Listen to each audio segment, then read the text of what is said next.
Hello, good evening, नमस्कार। मैं आपका अपना दोस्त अभिषेक धनवाल आपके अपने यूट्यूब चैनल धनवाल क्लासेस में आप सभी का स्वागत करता हूं।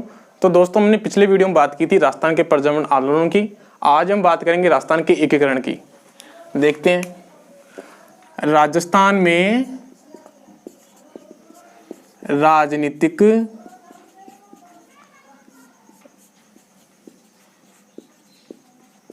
एकीकरण, पॉलिटिकल इंटीग्रेशन इन राजस्थान। अब देखिए, राजस्थान का राजनीतिक एकीकरण पढ़ने से पहले हमको मालूम होना चाहिए कि मतलब राजस्थान का एकीकरण करने की हमें आवश्यकता क्यों पड़ी। अब देखो, जब भारत आजाद नहीं हुआ था ना, तो उस समय क्या था कि भारत में बहुत सारी देशी रियासत थी। तो देशी रियासतों क्या क्या था कि 3 जून 1943 को क्या हुआ कि भारत विभाजन की घोषणा हो गई, ब्रिटिश सरकार ने कर दी। तो देशी रियासतों के सामने यह चुनौती थी कि या तो वो पाकिस्तान में मिले या भारत संघ में शामिल हो या अपने को वो स्वतंत्र रख सके। तो इसके लिए देखो, सबसे पहले 3 जून 1947 को क्या हुआ था, ब्रिटिश सरकार ने भारत विभाजन की घोषणा कर दी। भारत के विभाजन की घोषणा कर दी और इस घोषणा में यह प्रावधान किया गया कि 15 अगस्त 1947 से पहले ब्रिटिश सरकार क्या करेगी, सत्ता हस्तांतरित कर देगी, मतलब सत्ता परिवर्तन कर देगी। तो देखिए, 15 अगस्त 1947 से क्या होगा कि ब्रिटिश सरकार सत्ता हस्तांतरित कर देगी या परिवर्तन कर देगी। अब देखो, इसमें क्या किया कि ब्रिटिश जो भी अपनी भारत देश में रियासतें थी, तो इनको अधिकार दिया गया कि आप या तो भारत संघ में शामिल हो जाओ या फिर पाकिस्तान में मिल जाओ या फिर अपने को वो स्वतंत्र भी घोषित कर सकती हैं। अब देखो, इसी कड़ी में रियासती विभाग की स्थापना हुई। कब हुई?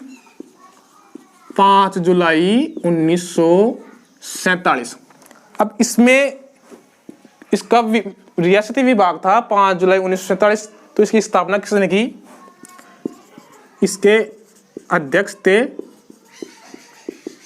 सरदार पटेल और इसके सचिव थे वीपी मेनन। तो इनके प्रयासों से क्या हुआ, राजस्थान का एकीकरण संभव हुआ। अब देखो, सरदार पटेल ने एक दबाव के रूप में रियासतों को चेतावनी दी कि आपको 15 अगस्त 1947 से पहले भारत संघ में शामिल होना ही पड़ेगा। अब देखते हैं,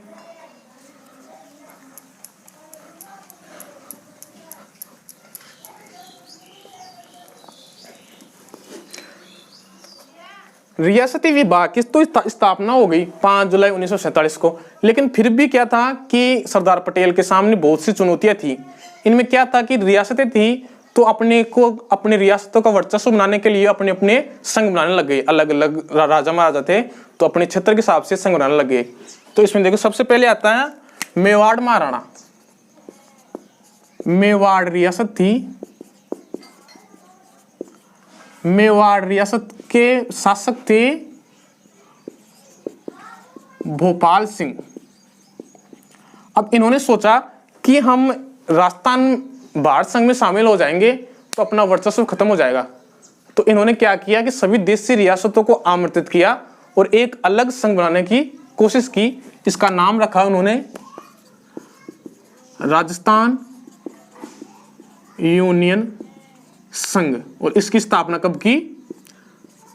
25-26 जून और 1947 को की गई। लेकिन इनका प्रयास क्या रहा? असफल रहा, कि मतलब ये संघ बनाने में असफल हुए, सफल नहीं हुए। अब इसी प्रकार से जयपुर के महाराजा थे अपने स्वाभिमान सिंह द्वितीय, तो इन्होंने भी प्रयास किया संघ बनाने का, लेकिन वो भी असफल रहे। अब डूंगरपुर के महाराजा थे लक्ष्मण सिंह, उस समय एकीकरण के समय। तो इन्होंने क्या किया कि डूंगरपुर, बांसवाड़ा, प्रतापगढ़ मिलाकर के वागड़ संघ बनाने का प्रयास किया, लेकिन वो भी असफल रहे। अब हाड़ौती के शासक थे, कोटा के शासक थे भीम सिंह। तो इन्होंने भी क्या किया कि अपने जो हाड़ौती में कौन से आते हैं, जैसे बारा हो गया, झालावाड़, कोटा, बूंदी, तो इन शासकों को मिलाकर के अपना अलग संघ बनाना चाहते थे, लेकिन ये भी अंत में क्या हुआ कि मतलब असफल हो गए। तो देखिए अब आता है अपने एकीकरण। अब होती है स्टार्ट अपने एकीकरण की।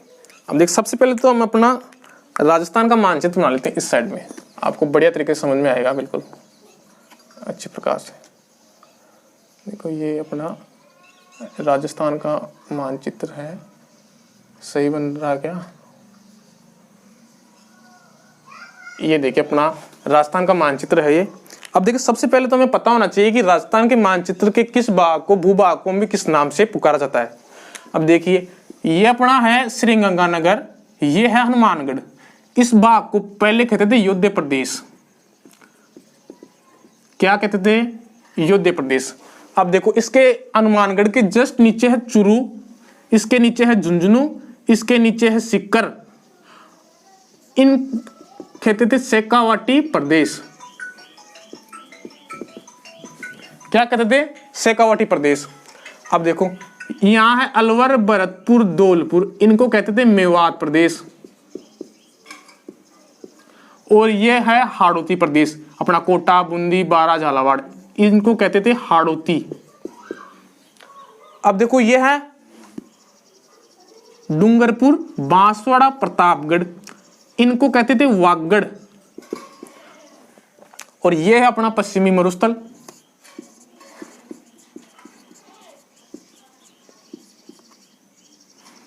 ये देखिए अब करते हैं राजस्थान के एकीकरण की स्टार्ट। पहला राजस्थान का देखो एकीकरण करने से पहले राजस्थान का एकीकरण अपना संपन्न हुआ था 7 चरणों में, और अपने 7 चरणों में संपन्न हुआ।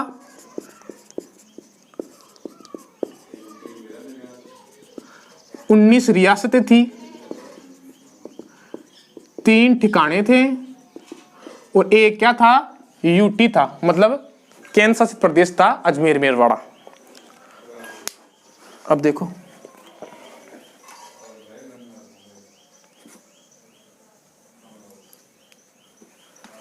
पहला चरण पढ़ते हैं। पहला चरण का नाम रखा गया मत्स्य संघ। क्या रखा गया? मत्स्य संघ रखा गया, और इसकी डेट रखी गई 18 मार्च 1948। 18 मार्च 1948। अब देखो मत्स्य संघ किसको कहते थे? अपने अलवर, भरतपुर, धौलपुर, करौली वाले, इसको मत्स्य संघ कहते थे। पहले ये क्या था? महाभारत काल में एक मत्स्य संघ एक जनपद था। इसमें रियासतें कौन सा हुई? A, B, C, D plus Neemrana ठिकाना था। देखिए ए का मतलब होता है अलवर, बी का मतलब हो गया भरतपुर, सी का मतलब हो गया करौली, और डी का मतलब हो गया धौलपुर। अलवर, भरतपुर, धौलपुर, करौली 4 रियासतें और एक ठिकाना था। तो इनको एक किया गया, मत्स्य संघ नाम दिया गया 18 मार्च 1948। अब देखो इनका उद्घाटन किसने किया? इस संघ का उद्घाटनकर्ता कौन था? उद्घाटनकर्ता था NV गॉडगिल। कौन था? NV गॉडगिल। और इसने भरतपुर के में स्थान पड़ता है अपना दुर्ग है लोहागढ़ दुर्ग, तो इसमें इसका उद्घाटन किया। अब देखो इसकी राजधानी किसको बनाई गई? राजधानी बनाई गई अलवर को। अब इसके महाराज प्रमुख किसे बनाया गया? राज प्रमुख धौलपुर के शासक थे उदयभान सिंह। कौन थे? धौलपुर के शासक थे उदयभान सिंह को क्या बनाया गया? राज प्रमुख बनाया गया। ये धौलपुर रियासत के थे। और इसका प्रधानमंत्री किसको बनाया गया इस चरण का? शोभाराम कुमावत। किसको बनाया गया? शोभाराम कुमावत। और इसमें विशेष है कि इस संघ का नामकरण KM मुंशी की सलाह पर किया गया। KM मुंशी की सलाह पर। अब देखो पहला चरण मत्स्य संघ नाम रखा गया 18 मार्च 1948 से। रियासतें 4 शामिल हुई, A B C D, Alwar, Bharatpur, Dholpur, Karauli, plus एक ठिकाना था निमराना। देखो इतने राजस्थान का हमने एकीकरण कर दिया, इतना था राजस्थान अपना एक हो गया प्रथम चरण में। अब देखो पहला चरण कंप्लीट हो गया, इसको आप अपनी कॉपी में उतार लेना अच्छी तरह से। अब देखो दूसरा चरण की ओर चलते हैं हम।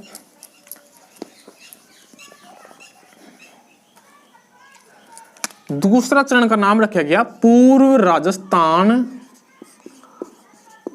संघ और इसकी डेट रखी गई 25 अप्रैल 1948, सॉरी 25 मार्च 1948। ठीक है दोस्तों। अब देखो पूर्वी जो ये है ना अलवर, भरतपुर, धौलपुर, करौली, इन रियासतों का एकीकरण हो गया, लेकिन अपने ये रियासतें हैं ना पूर्व वाली रियासतें, इनका एकीकरण इसमें किया गया पूर्व राजस्थान संघ में 25 मार्च 1948। अब देखिए इसमें रियासत कौन कौन सी शामिल हुई। अब देखो इसमें 9 रियासतें थी प्लस एक ठिकाना था। अब 9 रियासतें कौन कौन सी थी देखो मैं आपको बताता हूं। हाड़ौती क्षेत्र की 3 थी, कौन सी थी? झालावाड़, बूंदी, कोटा। लिख लेते हैं, देखें झालावाड़, बूंदी, कोटा। अब देखो कोटा से ऊपर जस्ट अपना भीलवाड़ा पड़ता है। भीलवाड़ा में कौन सा स्थान है? शाहपुरा। एक शाहपुरा रियासत थी। ऊपर है अजमेर, तो अजमेर में किशनगढ़ रियासत, और किशनगढ़ के साइड में पड़ता है अपना टोंक रियासत। कितनी रियासत हो गई? झालावाड़, बूंदी, कोटा, शाहपुरा, किशनगढ़ और टोंक। अब देखो नीचे आओ, यह है डूंगरपुर, बांसवाड़ा, प्रतापगढ़। 3 रियासतें ये भी शामिल कर दी गई इसमें सेकंड चरण में। कौन कौन सी? प्रतापगढ़, बांसवाड़ा और डूंगरपुर। और एक बांसवाड़ा में ठिकाना पड़ता था कुशलगढ़। कौन सा? कुशलगढ़ ठिकाना पड़ता था बांसवाड़ा में। इसको भी इसी चरण में शामिल कर लिया गया, और यह कुशलगढ़ क्षेत्रफल की दृष्टि से सबसे बड़ा ठिकाना हुआ करता था। कौन कौन सी रियासतें एक हुई दूसरे चरण में? झालावाड़, बूंदी, कोटा, शाहपुरा, किशनगढ़, टोंक, प्रतापगढ़, बांसवाड़ा, डूंगरपुर और एक कुशलगढ़ ठिकाना। तो 9 रियासतें और एक ठिकाना इस चरण में एक हो गए। अब देखिए इसका उद्घाटन किसने किया? उद्घाटनकर्ता कौन था? वही थे प्रथम चरण वाले NV गॉडगिल। कौन थे? NV गॉडगिल। अब देखो इस चरण की राजधानी किसको बनाई गई? राजधानी बनाएगी कोटा को, और कोटा के शासक ही थे भीम सिंह। इनको क्या बनाया गया? राज प्रमुख। कोटा के शासक थे भीम सिंह, इनको बनाया गया राज प्रमुख। इनका प्रधानमंत्री किसको बनाया? गोकुललाल असावा को बनाया गया। अब देखिए पूर्व राजस्थान संघ नाम रखा गया क्योंकि राजस्थान के पूर्वी हिस्से में जो रियासतें आती थी उनको एक कर दिया गया। 25 मार्च 1948 9 रियासतें एक ठिकाना। कौन कौन सी थी? झालावाड़, बूंदी, कोटा, शाहपुरा, किशनगढ़, टोंक, प्रतापगढ़, बांसवाड़ा, डूंगरपुर और कुशलगढ़, जो बांसवाड़ा में ठिकाना पड़ता था अपने। उद्घाटन किसने किया? NV गॉडगिल ने। राजधानी बनाएगी कोटा को, राज प्रमुख बने कोटा के शासक थे भीम सिंह, और प्रधानमंत्री बनाया गया गोकुललाल असावा को। अब देखिए दोस्तों हमने 2 चरण पढ़ लिए। पहला चरण का नाम मत्स्य संघ और दूसरे का पूर्व राजस्थान संघ। अब रियासतें थी 19। पहले चरण में हमने 4 रियासतों का एकीकरण किया, दूसरी में कितने का किया? 9 का किया। अब पहले चरण में एक ठिकाना था निमराना जो अलवर में पड़ता है, इसको भी हमने ये कर दिया। ये ठिकाने देखे, ये है अपनी रियासतें, यहाँ लिख दें रियासतें, और ये है अपने ठिकाने। एक ठिकाना तो अपने मत्स्य संघ में शामिल हुआ और दूसरा हुआ पूर्व राजस्थान संघ में कुशलगढ़। अब देखिए 2 चरणों में अपना इतना राजस्थान एक हो गया है।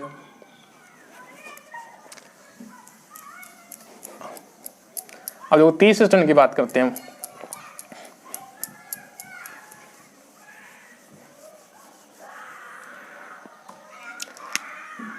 तीसरा चरण का नाम रखा गया संयुक्त राजस्थान। क्या नाम रखा गया? संयुक्त राजस्थान। और इसकी डेट रखी गई 18 अप्रैल 1948 को। कब रखी गई? 18 अप्रैल 1948 को। अब देखो पूर्व राजस्थान संघ में 9 रियासतें थी, एक ठिकाना था। अब पूर्व राजस्थान संघ में एक रियासत और शामिल कर दी गई, उदयपुर। कौन सी रियासत? उदयपुर। देखिए यहां आता है अपना उदयपुर, तो इसको भी शामिल कर दिया गया। मतलब इतने तो राजस्थान का हमने एकीकरण एक कर लिया 3 चरणों में। देखिए पूर्व राजस्थान संघ और प्लस एक रियासत उदयपुर। अब देखो उदयपुर रियासत शामिल हुई तो इन्होंने क्या प्लान बनाया कि जब उदयपुर रियासत शामिल कर रहे हैं तो क्यों ना उदयपुर के शासक को हम बढ़ावा दे, उनको प्रोत्साहन करें। तो राजधानी भी किसको बनी? उदयपुर को बनाई गई। मतलब एक बात है कि मतलब उदयपुर के महाराजा को उन्होंने बिल्कुल खुश कर दिया इनको कि बस अब तो हम हमारे राज है। अब देखो राजधानी बनाएगी उदयपुर को। अब उदयपुर के शासक थे, कौन थे? भोपाल सिंह। भोपाल सिंह थे, इनको क्या बनाया गया? राज प्रमुख बनाया गया। अब देखो उद्घाटनकर्ता कौन थे? JL नेहरू थे, जवाहरलाल नेहरू। और प्रधानमंत्री किसको बनाया गया इस संघ का? वो बनाया गया अपने माणिक्यलाल वर्मा। ये भी उदयपुर रियासत से ही संबंधित है। अब देखो तीसरा चरण पढ़ लिया हमने, संयुक्त राजस्थान। डेट है 18 अप्रैल 1948। पूर्व राजस्थान संघ में उदयपुर रियासत को शामिल किया गया। राजधानी बनाएगी उदयपुर को। भोपाल सिंह उदयपुर के शासक थे, तो इनको क्या बनाया गया? राज प्रमुख। और उद्घाटन किसने किया? जवाहरलाल नेहरू। और प्रधानमंत्री बनाया गया माणिक्यलाल वर्मा को। देखो हमने एक रियासत और शामिल कर ली 3 चरणों में। 9 और 4 13, एक 14 रियासतों का हमने एकीकरण कर दिया और 2 ठिकाने हमने एक कर दिए 3 चरणों तक। लेकिन अभी भी क्या था कि राजस्थान को पूरा करने के लिए बहुत से प्रयास करने पड़े। अब देखो 7 चरणों में कंप्लीट हुआ था, 3 चरणों तक पहुंच गए हम। अब चौथे चरण की बात करते हैं। चौथा चरण, इसका नाम रखा गया वरहद राजस्थान। क्या रखा गया? वरहद राजस्थान। अब देखो वरहद राजस्थान नाम क्यों रखा गया इस चरण का? राजस्थान में 4 ऐसी रियासतें थी जो मतलब क्षेत्र की दृष्टि से सबसे बड़ी रियासत थी, जनसंख्या की दृष्टि से सबसे बड़ी रियासत हुआ करती थी। तो इनमें कौन कौन सी थी? एक रियासत थी जयपुर, एक थी जोधपुर, एक थी जैसलमेर, एक थी बीकानेर और एक ठिकाना लावा, जो पहले जयपुर रियासत में पड़ता था लेकिन वर्तमान में लावा टोंक रियासत में है। ठीक है दोस्तों, 4 रियासत, ये रियासतें अपने आप में मतलब बड़ी रियासतें हुआ करती थी, जनसंख्या की दृष्टि से भी, क्षेत्रफल की दृष्टि से। अब देखो जब ये 4 रियासतें बड़ी थी तो इसका नाम रखा गया वरहद राजस्थान। तो इसकी डेट रखी गई उन्होंने 30 मार्च 1949। और 30 मार्च को हम क्या बनाते हैं? राजस्थान दिवस मनाते हैं। क्या बनाते हैं? राजस्थान दिवस बनाते हैं। अब देखो 30 मार्च 1949 को इसका नामकरण हुआ वरहद राजस्थान। अब देखो इस चरण का उद्घाटन किसने किया? उद्घाटनकर्ता कौन था? स्वयं सरदार पटेल ही थे, सरदार पटेल। अब देखो इस चरण में क्या हुआ कि महाराज प्रमुख बनाया गया। महाराज प्रमुख किसे बनाया गया? भोपाल सिंह को बनाया गया। पहले महाराज प्रमुख बने थे राजस्थान के भोपाल सिंह, जो उदयपुर रियासत से संबंधित थे। अब देखो इसका प्रधानमंत्री किसे बनाया गया? प्रधानमंत्री बनाया गया आपके हीरालाल शास्त्री को। और इसकी राजधानी किसको बनाई गई? जयपुर को। अब देखो वृहद राजस्थान में 4 बड़ी रियासतें शामिल हुई, जयपुर, जोधपुर, जैसलमेर, बीकानेर प्लस लावा ठिकाना पड़ता था अपने राजस्थान में। वो डेट है 30 मार्च 1949 और 30 मार्च को हम क्या बनाते हैं? राजस्थान दिवस बनाते हैं। इसका उद्घाटन करता कौन था? सरदार पटेल था। और महाराज प्रमुख बनाया गया, पहले महाराज प्रमुख बने थे भोपाल सिंह उदयपुर रियासत के। प्रधानमंत्री बनाया गया हीरालाल शास्त्री को और राजधानी बनाई गई जयपुर को।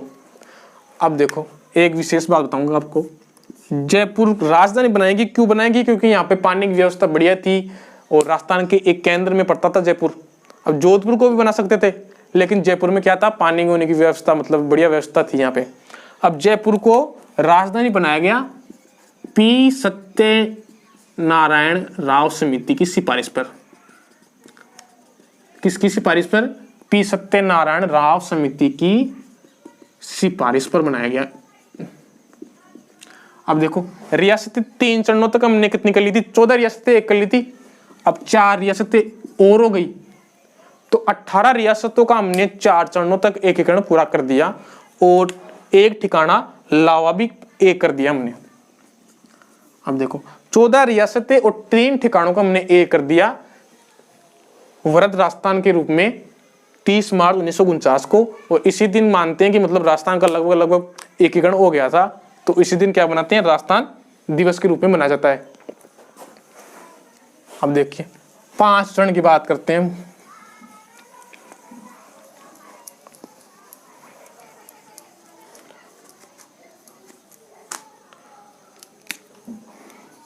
पांच चरण का नाम रखा गया संयुक्त वृहद राजस्थान। क्या रखा गया? संयुक्त वृहद राजस्थान। और इसकी डेट रखी गई 15 मई 1949। अब देखो इस चरण में क्या हुआ कि मत्स्य संघ को इस चरण में शामिल किया गया।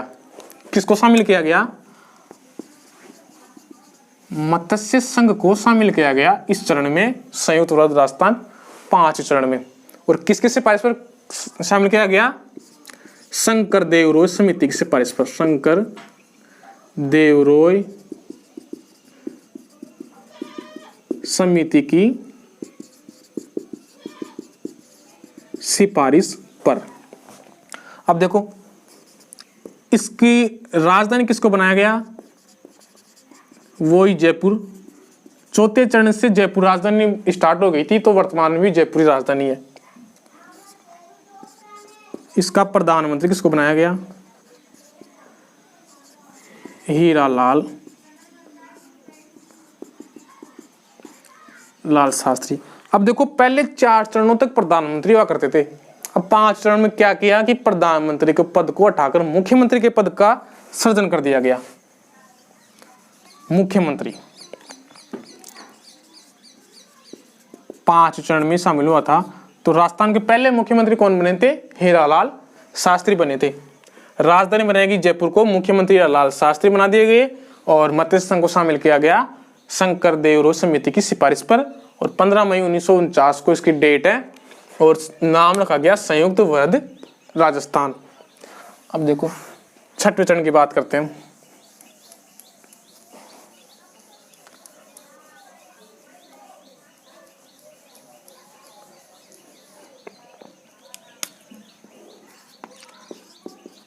राजस्थान संघ 26 जनवरी 1950। क्या डेट रखी गई? राजस्थान संघ की 26 जनवरी 1950। अब इसमें क्या किया गया? एक रियासत बच गई थी। 18 रियासतों का हमने एकीकरण पूरा कर लिया। एक रियासत शेष बच गई थी, कौन सी? सिरोही की। अब देखो सिरोही रियासत में क्या पड़ता था? अपने आबू देलवाड़ा क्षेत्र पड़ता था। तो इसमें आबू में क्या था? माउंट आबू था, बढ़िया बढ़िया पर्वत थे। तो पटेल जी ने सोचा कि क्यों ना हम सिरोही का हिस्सा गुजरात में मिला लें। तो राजस्थान को बड़े संघर्षों के बाद अपना ये आबू देलवाड़ा का क्षेत्र मिला था। तो देखो राजस्थान संघ 6ठे चरण का नाम रखा गया 26 जनवरी 1950 को और इसमें सिरोही रियासत को शामिल कर दिया गया। सिरोही रियासत और आबू व देलवाड़ा क्षेत्र छोड़ दिया गया इसमें। आबू व देलवाड़ा क्षेत्र छोड़ दिया गया, सिरोही का हिस्सा और सिरोही को इसमें शामिल कर लिया गया। अब देखो एक रियासत और ऐड कर दी छठे चरण में, 19 रियासतों का एकीकरण कर दिया, 3 ठिकानों का कर दिया हमने। अब एक केंद्र शासित प्रदेश बच गया था। अब देखो इसकी भी राजधानी किसको बनाई गई, जयपुर को। मुख्यमंत्री कौन थे, हीरालाल शास्त्री, और अपने महाराज प्रमुख थे भोपाल सिंह, और अपने राज प्रमुख कौन थे, स्वाभिमान सिंह द्वितीय। ये भी जयपुर के शासक थे, स्वाभिमान सिंह सेकंड। अब देखो छठे चरण का नाम रखा गया राजस्थान संघ। 26 जनवरी 1950 को नामकरण हुआ, सिरोही को एक मिलाया गया और आबू व देलवाड़ा क्षेत्र छोड़ दिया गया। राजधानी बनाएगी जयपुर को, मुख्यमंत्री बने हीरालाल शास्त्री, महाराज प्रमुख बने भोपाल सिंह उदयपुर रियासत के थे, और राज प्रमुख बनाए गए स्वाभिमान सिंह द्वितीय। अब देखो 7 चरण की बात करते हैं हम, अंतिम चरण की।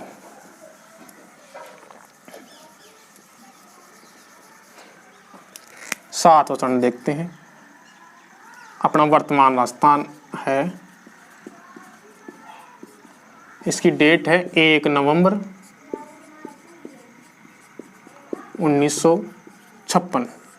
अब इसमें क्या किया गया कि जो अपना यूटी बच गया था केंद्र शासित प्रदेश अजमेर मेरवाड़ा, तो उसको भी इसमें मिला लिया गया, और आबू देलवाड़ा का क्षेत्र था वो भी मिला लिया गया, और अपना जो सिरोंज का क्षेत्र पड़ता था मध्य प्रदेश को वो भी मिला लिया गया, और इस प्रकार से अपना राजस्थान का एकीकरण पूर्ण हो गया। अब देखो राज प्रमुख का पद था, तो 7वां संविधान संशोधन हुआ, 6th CA हुआ 1956 में। राज्य पुनर्गठन आयोग की सिफारिश पर क्या हुआ कि राज प्रमुख के पद को समाप्त कर दिया गया और राज्यपाल पद का सृजन हुआ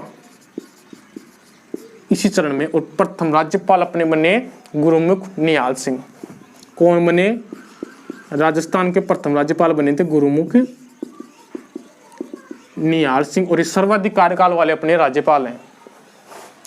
अब देखो इसकी राजधानी बनाई गई जयपुर को, मुख्यमंत्री बने थे मोहनलाल सुकाड़िया।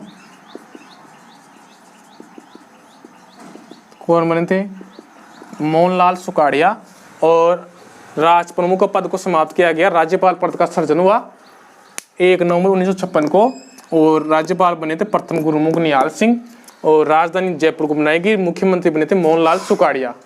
अब देखो इस प्रकार से हमने राजस्थान के 7 चरण पढ़ लिए, और मैपिंग के थ्रू मैंने समझाया आपको, और आपको समझ में आ गया होगा। तो देखिए अपने 7 चरण में कौन थे मुख्यमंत्री, मोहनलाल सुकाड़िया थे। अब देखते हैं हम विशेष तथ्य देखते हैं राजस्थान के एकीकरण के बारे में। विशेष तथ्य,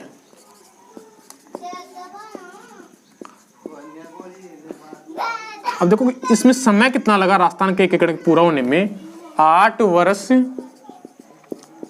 7 माह और 14 दिन का समय लगा था अपने राजस्थान को पूरा होने में। अब देखो सबसे पुरानी रियासत कौन सी थी, पुरानी रियासत थी अपनी मेवाड़, और नवीन कौन सी थी, झालावाड़। और ये रियासत क्या थी, अंग्रेजों द्वारा शासित पहली रियासत थी झालावाड़। अब देखो सबसे बड़ी रियासत कौन सी थी, सबसे बड़ी रियासत क्षेत्रफल की दृष्टि से थी जोधपुर, और जनसंख्या की दृष्टि से थी जयपुर। अब देखो क्षेत्रफल में छोटी थी अपनी शाहपुरा, और जनसंख्या में भी कौन सी थी, शाहपुरा रियासत थी। अब देखो एक रियासत थी अपनी सिरोही और जोधपुर। सिरोही के शासक थे शिव सिंह और जोधपुर शासक थे हनुमंत सिंह। तो इन्होंने क्या किया कि मतलब पाकिस्तान के वो थे अपने, क्या बोल सकते हैं उनको,